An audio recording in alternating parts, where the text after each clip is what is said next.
A firefighter from Barbican started to make his way up the escalator, and you could see by the look on his face that there was something big going on.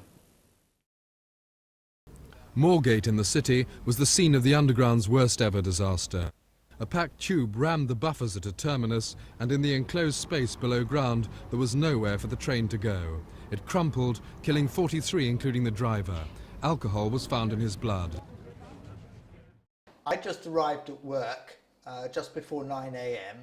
and was walking into the casualty department at Barts, where I'd been a junior doctor for about 2 months.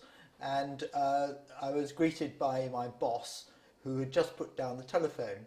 He'd had a call to say that a train had run into the buffers at Moorgate Underground station, and he asked me to go down there.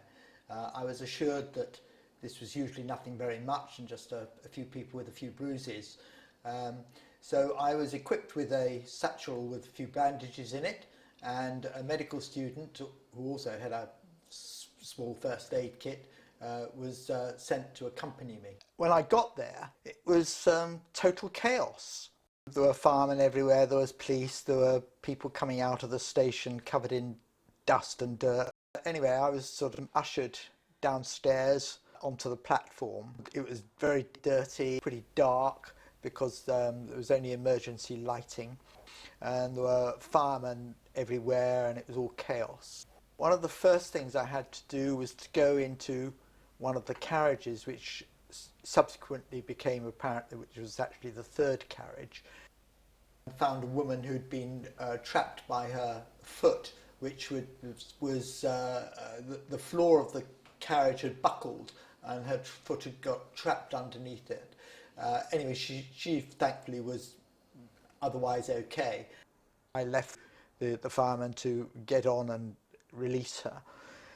After that, I then was taken further into the blind ending tunnel, and I'm never quite sure which carriage, whether I got into the very first carriage, but I certainly got into the second carriage. It was mangled, there was bodies everywhere, the roof was collapsed in, so it was only, as I recall, it was only about 3 or 4 feet high. Access was terribly difficult. But I wasn't wearing any protective gear.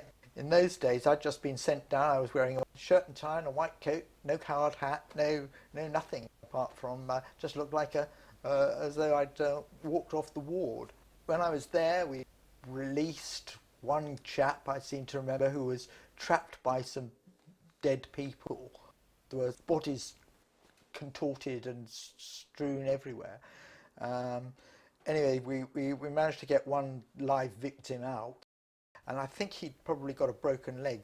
He was in a considerable amount of pain, but the access was very, very difficult.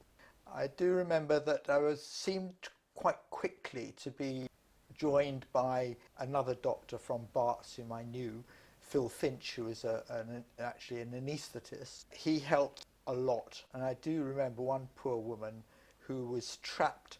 She'd been thrown over the front of a seat, and the roof had come down on top of her.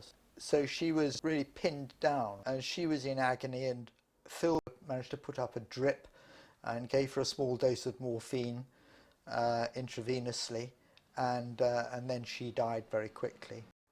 Anyway, I spent some time in the tunnel, and then, well, after what seemed like not a long time, although probably several hours that had elapsed, I remember coming out onto the platform, squeezed between the carriage, which was buckled, and the side wall of the tunnel, so it was only one person at a time that could squeeze down that gap. I remember being quite surprised to see how many doctors by then had arrived on the scene.